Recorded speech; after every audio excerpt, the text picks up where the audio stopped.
Winter in Ohio basically means like this type of lighting until like March.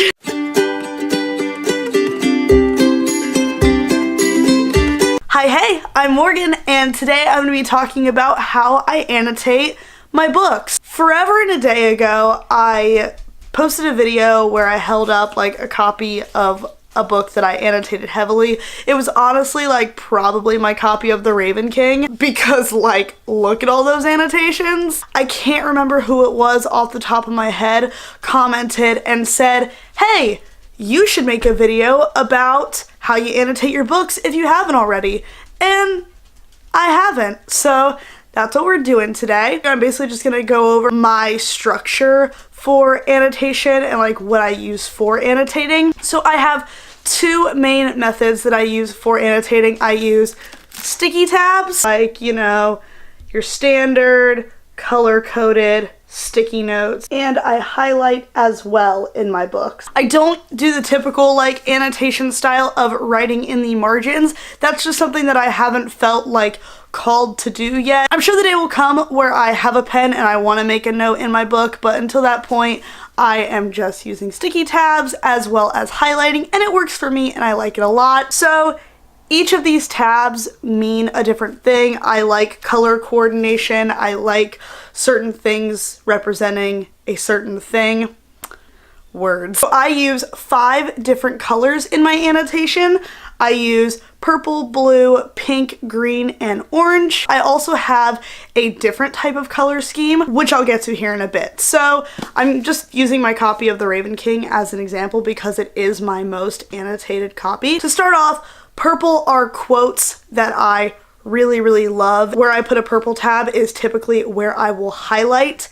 So I like a lot of the quotes in The Raven King by Maggie Stiefvater. Wow, what a shock, said no one ever. Anytime you see a purple tab in my book, you can flip to it and see a passage that has been highlighted. I am an avid quoter, like I love quoting books, movies, anything, like any sort of like reference, I'm gonna make it. So obviously I had to have something that was like favorite quotes, so that way when people are like, oh man, what quotes did you really like in The Raven King, I can be like, let me tell you, and then just flip to any purple tab. Pink tabs represent sweet moments that I experience in the books, whether they be romantic, platonic, familial, any sort of moment in a book where I'm like, oh, that was sweet, I put a pink tab. So a lot of like romance, friendship, family relationships, just anything that like makes my heart happy, I will put a pink tab. Green tabs represent moments that I find particularly funny. Typically they're like laugh out loud moments. It's not where I'm just like, oh,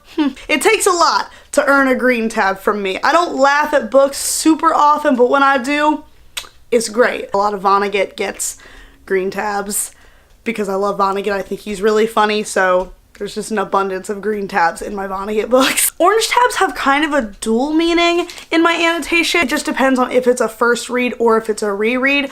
Orange tabs represent plot moments that I think are going to be really important later on, or in the event of a reread, it's foreshadowing that I didn't pick up on my first read. So orange is like for plot devices. Orange tabs are really supportive when it comes to doing reviews. If I think there's things that I want to talk about, like really strong talking points, orange tabs are ace. And I think that leaves blue tabs. You guys know that I am a soft bitch. I am the self-proclaimed soft bitch of booktube, and blue tabs are when I cry. I cry a lot.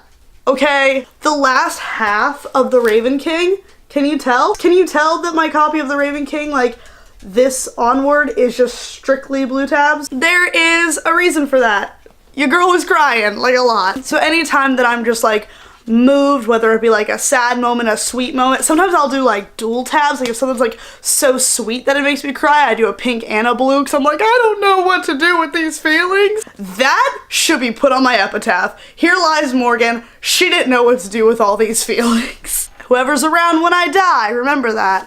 That is my standard annotation style. And then there is one like alternate way that I will do annotations, so I'm going to talk about that real quick. And for this method, I'm going to pull out my copy of Turtles All the Way Down by John Green. Turtles All the Way Down features representation of a mental illness that I identify with, specifically obsessive compulsive disorder. So I have a slightly different method of annotation for books with mental illness rep that I identify with. It's the same as my standard, but then I also started using red tabs for books with mental illness rep, and red tabs basically signify any moment where the mental illness rep hits home with me and is what I feel accurate and good representation of that mental illness. Just like an extra add-on to my standard annotation style. In case you guys are wondering what I use for annotating, I use these transparent colored sticky tabs from Post-it,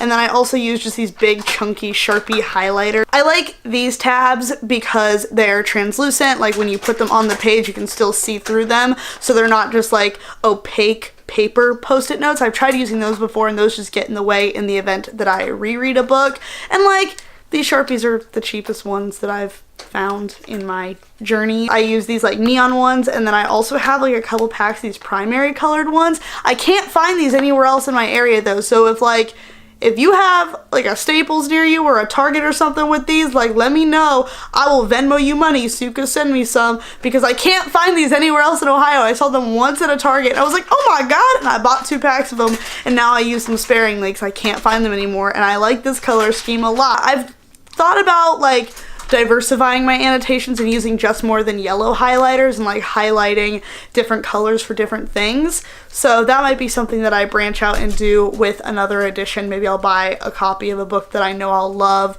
to like annotate in that way to see how I like it, but who knows? There's so many ways that you can annotate your books, and that like I've seen in my journeys of seeing other videos of how other booktubers annotate, which is super fun. So if you have your own method of annotation, definitely let me know in the comments, because I want to see like what other people do with their books, if you write in them, if you don't write in them, and if you don't annotate, I want to know like why, like what keeps you from doing so. I personally really like annotating in the event that I lend my books to people, because then they'll know exactly how I was feeling about a certain book while I was reading it. Like if someone reads my personal copy of The Raven King, they'll know how many times The Raven King made me cry, or they'll know which quotes stuck out to me when I read it. And I think that's so cool to be lending someone like such a personal copy of your book. I think that's so neat, and because if someone wanted to borrow a perfect, pristine, untouched copy of a book, like they could just get it from the library, and I like mine to be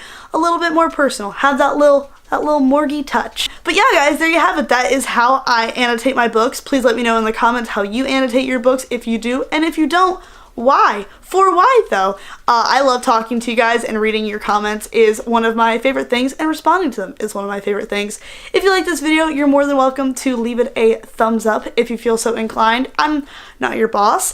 And if you want to see more of my content and more of my mug, you are more than welcome to subscribe. I upload every Monday, Wednesday, and Friday. And like I said, my name is Morgan. I hope you all have a wonderful rest of your day, and happy reading. Okay, bye!